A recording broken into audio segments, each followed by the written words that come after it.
The Man That Was Used Up by Edgar Allan Poe. A tale of the late Bugaboo and Kickapoo campaign. Plagiaris, mix use et fonde, vous en au, le moi de ma vie amis, l'autre au tombeau. Corneille. I cannot just now remember when or where I first made the acquaintance of that truly fine-looking fellow, Brevet Brigadier General John A.B.C. Smith. Someone did introduce me to the gentleman, I am sure, at some public meeting, I know very well, held about something of great importance, no doubt, at some place or other, I feel convinced, whose name I have unaccountably forgotten. The truth is that the introduction was attended, upon my part, with a degree of anxious embarrassment, which operated to prevent any definite impressions of either time or place. I am constitutionally nervous. Thus, with me is a family failing, and I can't help it. In especial, the slightest appearance of mystery, of any point I cannot exactly comprehend, puts me at once into a pitiable state of agitation. There was something, as there were remarkable, yes, remarkable, although this is but a feeble term to express my full meaning, about the entire individuality of the personage in question. He was, perhaps, 6 feet in height, and of a presence singularly commanding. There was an air distingué pervading the whole man, when he spoke of high breeding and hinted at high birth. Upon this topic, the topic of Smith's personal appearance, I have a kind of melancholy satisfaction in being minute. His head of hair would have done honor to a Brutus. Nothing could be more richly flowing or possess a brighter gloss. It was of a jetty black, which was also the color, or more properly the no color, of his unimaginable whiskers. You perceive I cannot speak of these latter without enthusiasm. It is not too much to say that they were the handsomest pair of whiskers under the sun. At all events, they encircled, and at times partially overshadowed, a mouth utterly unequaled. Here were the most entirely even and the most brilliantly white of all conceivable teeth. From between them, upon every proper occasion, issued a voice of surpassing clearness, melody, and strength. In the matter of eyes, also, my acquaintance was preeminently endowed. Either one of such a pair was worth a couple of the ordinary ocular organs. They were of a deep hazel, exceedingly large and lustrous, and there were perceptible about them, ever and anon, just that amount of interestingly obliquity which gives pregnancy to expression. The bust of the general was unquestionably the finest bust I ever saw. For your life you could not have found a fault with its wonderful proportions. This rare peculiarity set off to great advantage a pair of shoulders which would have called up a blush of conscious inferiority into the countenance of the marble Apollo. I have a passion for fine shoulders, and may say that I have never beheld them in perfection before. The arms altogether were admirably moulded, nor were the lower limbs less superb. These were indeed the ne plus ultra of good legs. Every connoisseur in such matters admitted the legs to be good. There was neither too much flesh nor too little, neither rudeness nor fragility. I could not imagine a more graceful curve than that of the os femoris, and there was just that due, gentle prominence in the rear of the fibula which goes to the conformation of the properly proportioned calf.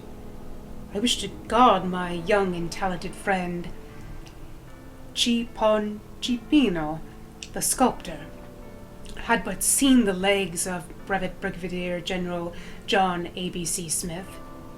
But although men so absolutely fine-looking are neither as plenty as raisins or blackberries, still I could not bring myself to believe that the remarkable something to which I alluded just now, that the odd air of je ne sais quoi which hung about my new acquaintance, lay altogether, or indeed at all, in the supreme excellence of his bodily endowments. Perhaps it might be traced to the manner, yet here again I could not pretend to be positive. There was a primness, not to the stiffness in his carriage, a degree of measured and, if I may so express it, of rectangular precision attending his every movement, which, observed in a more diminutive figure, would have the least little savour in the world of affectation, pomposity, or constraint, but which, noticed in a gentleman of his undoubted dimension, was readily placed to the account of reserve. Hauteur, of a commendable sense, in short, of what is due to the dignity of colossal proportion.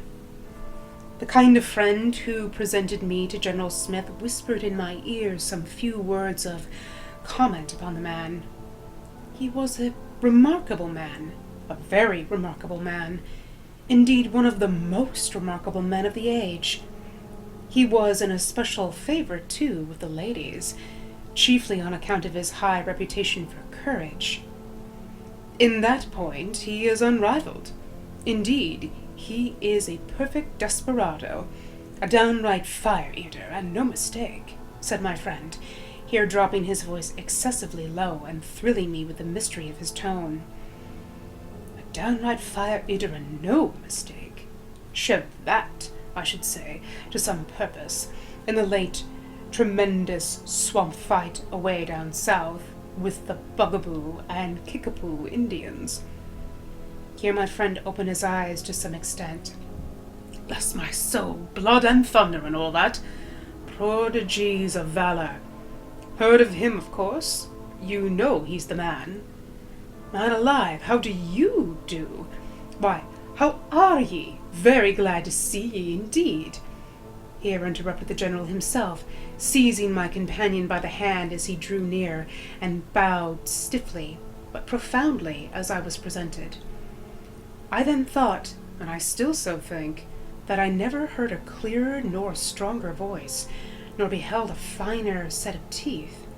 But I must say that I was sorry for the interruption just at that moment, as, owing to the whispers and insinuations aforesaid, my interest had been greatly excited in the hero of the Bugaboo and Kickapoo campaign.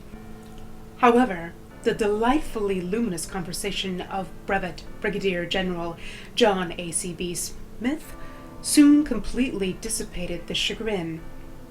My friend leaving us immediately, we had quite a long tete-a-tete. I was not only pleased, but really instructed. I never heard a more fluent talker, or a man of greater general information. With becoming modesty, he forbore, nevertheless, to touch upon the theme I had just then most at heart. I mean the mysterious circumstances attending the Bugaboo War, and on my own part, what I conceived to be a proper sense of delicacy forbade me to broach the subject, although, in truth, I was exceedingly tempted to do so. I perceived, too, that the gallant soldier preferred topics of philosophical interest, and that he delighted especially in commenting upon the rapid march of mechanical invention. Indeed, lead him where I would, this was a point to which he would invariably come back. "There is nothing at all like it," he would say, We are a wonderful people, and live in a wonderful age. Parachutes and railroads, man-traps and spring guns.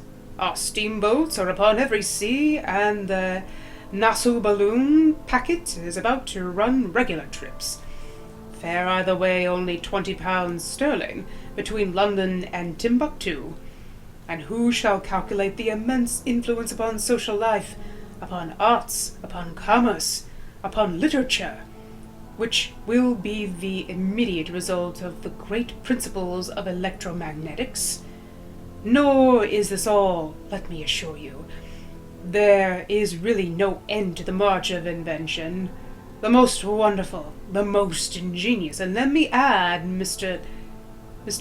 Thompson, I believe is your name.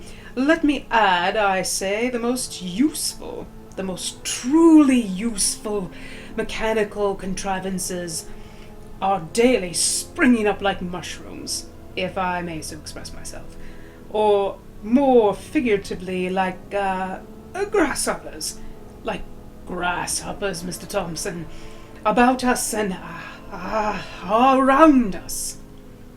Thompson, to be sure, is not my name, but it is needless to say that I left General Smith with a heightened interest in the man, with an exalted opinion of his conversational powers, and a deep sense of the valuable privileges we enjoy in living in this age of mechanical invention. My curiosity, however, had not been altogether satisfied, and I resolved to prosecute immediate inquiry among my acquaintances touching the brevet brigadier general himself, and particularly respecting the tremendous events quium pars magna fuit during the Bugaboo and Kickapoo campaign. The first opportunity which presented itself, and which Horresco referens, I did not in the least scruple to seize, occurred at the church of the Reverend Dr. Drummumma, where I found myself established one Sunday just as sermon time, not only in the pew, but by the side of that worthy and communicative little friend of mine, Miss Tabitha T. Thus seated, I congratulated myself, and with much reason, upon the very flattering state of affairs. If any person knew anything about Brevet Brigadier General John A.B.C. Smith, that person, it was clear to me, was Miss Tabitha T. We telegraphed a few signals, and then commenced, sotto voce, a brisk tete-a-tete. "Smith," she said, in reply to my very earnest inquiry, "Smith, why not General John A.B.C.? Bless me, I thought you knew all about him. This is a wonderfully inventive age. Horrid affair, that. A bloody set of wretches, those Kickaboos. Fought like a hero, prodigies of valor, immortal renown. Smith, Brevet Brigadier General John A.B.C. Why, you know he's the man." "Man?" here broke in Dr. Drummump, at the top of his voice, and with a thump that came near to knocking the pulpit about our ears. "Man that is born of a woman hath but a short time to live. He cometh up, and is cut down like a flower." I started to the extremity of the pew, and perceived by the animated looks of the divine that the wrath which had nearly proved fatal to the pulpit had been excited by the whispers of the lady and myself. There was no help for it, so I submitted with a good grace, and listened, in all the martyrdom and dignified silence, to the balance of that very capital discourse. Next evening found me a somewhat late visitor at the Rattenpole Theatre, where I felt sure of satisfying my curiosity at once, by merely stepping into the box of those exquisite specimens of affability and omniscience, the Misses Arabella and Miranda Cognoscetti. That fine tragedian, Climax, was doing Iago to a very crowded house, and I experienced some little difficulty in making my wishes understood. especially as our box was next the slips and completely overlooked the stage. "Smith," said Miss Arabella, as she at length comprehended the purport of my query. "Smith? Why, not General John ABC." "Smith?" inquired Miranda musingly. "God bless me! Did you ever behold a finer figure?" "Never, madam, but do tell me—" "Oh, so inimitable grace?" "Never, upon my word, but pray inform me—" "Oh, just so an appreciation of stage effect." "Madam!" "Or more a delicate sense of the true beauties of Shakespeare? Be so good as to look at that leg." The devil! I turned again to her sister. "Smith," she said, "why not General John ABC? Horrid affair that, wasn't it? Great wretches, those bugaboos, savage and so on, but we live in a wonderfully inventive age. Smith, oh yes, great man, perfect desperado, immortal renown, prodigies of valor, never heard." This was given in a scream. "Bless my soul, why, he's the man!" "Mandragora! Nor all the drowsy syrups of the world shall ever medicine thee to that sweet sleep which thou owest yesterday." Here wrote out climax just in my ear, and shaking his fist in my face all the time in a way that I couldn't stand, and I wouldn't. I left the Mrs. Cognoscetti immediately, went behind the scenes forthwith, and gave the beggarly scoundrel such a thrashing as I trust he will remember to the day of his death. At the soirée of the lovely widow, Mrs. Catherine O. Trump, I was confident that I should meet with no similar disappointment.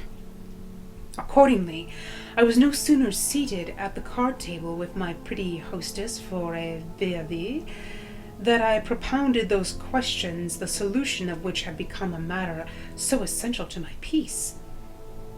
"Smith," said my partner, "why not General John ABC? Horrid affair that, wasn't it? Diamonds, did you say? Terrible wretches, those kickaboos. We are plain whist, if you please, Mr. Tattle. However, this is an age of invention, most certainly. The age, one may say. The age par excellence. Speak French? Oh, quite a hero. Perfect desperado. No hearts, Mr. Tattle? I don't believe it. Immortal renown and all that. Prodigies of valor. Never heard. Why, bless me, he's the man." "Man? Captain Man?" Here screamed some little feminine interloper from the farthest corner of the room. "Are you talking about Captain Man and the duel? Oh, I must hear. Do tell. Go on, Mrs. O'Trump. Do go on now." And go on Mrs. O'Trump did. All about a certain Captain Man who was either shot or hung, or should have been shot and hung. Yes, Mrs. O'Trump, she went on, and I went off. There was no chance of hearing anything further that evening in regard to Brevet Brigadier General John A.B.C. Smith. Still, I consoled myself with the reflection that the tide of ill luck would not run against me forever, and so determined to make a bold push for information at the roust of that bewitching little angel, the graceful Mrs. Pirouette. "Smith," said Mrs. P., as we twirled about together in a pas des affaires. "Smith? Why, not General John ABC? Dreadful business, that of the bugaboos, wasn't it? Dreadful creatures, those Indians. Do turn out your toes. I really am ashamed of you. Man of great courage, poor fellow. But this is a wonderful age for invention. Dear me, I'm out of breath. Quite a desperado. Prodigies of valor. Never heard. Can't believe it. I shall have to sit down and enlighten you. Smith. Why, he's the man."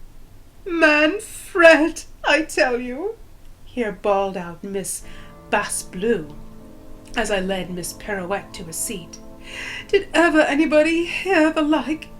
It's Man Fred, I say, and not at all by any means Man Friday. Here Miss Bossblue beckoned to me in a very peremptory manner, and I was obliged, will-I-nil I, to leave Mrs. P for the purpose of deciding a dispute touching the title of a certain poetical drama of Lord Byron's. Although I pronounced with great pompousness that the true title was Man Friday, and not by any means Man Fred, yet when I returned to seek Mrs. Pirouette, she was nowhere to be discovered, and I made my retreat from the house in a very bitter spirit of animosity against the whole race of the Bass Blues. Matters had now assumed a really serious aspect, and I resolved to call at once upon my particular friend, Mr. Theodore Syndicate, for I knew that here at last I should get something like definite information. Smith, said he, in his well-known peculiar way of drawing out his syllables. Smith. Why not General John A.B.C.? Savage affair with those kickaboos, wasn't it? Say, don't you think so? Perfect desperado. Great pity, upon my honour. Wonderfully inventive age. Prodigies of valor. By and by, did you ever hear about Captain Man? Captain Man be... said I. Please go on with your story. Oh well. Quite la main chose, as we say in France. Smith, Brigadier General John A.B.C. I say. Here Mr. S. thought proper to put his finger to the side of his nose. I say, you don't mean to insinuate now, really and truly and contentiously, that you don't know all about that affair of Smith's as well as I do, eh? Smith? John A.B.C.? Why, bless me, he's the man. Mr. Syndicate, I said imploringly, is he the man in the mask? No, said he, looking wise, nor the man in the moon. This reply I considered a pointed and positive insult, and so left the house at once in high dudgeon, with a firm resolve to call my friend Mr. Syndicate to a speedy account of his ungentlemanly conduct and ill-breeding. In the meantime, however, I had no notion of being thwarted touching the information I desired.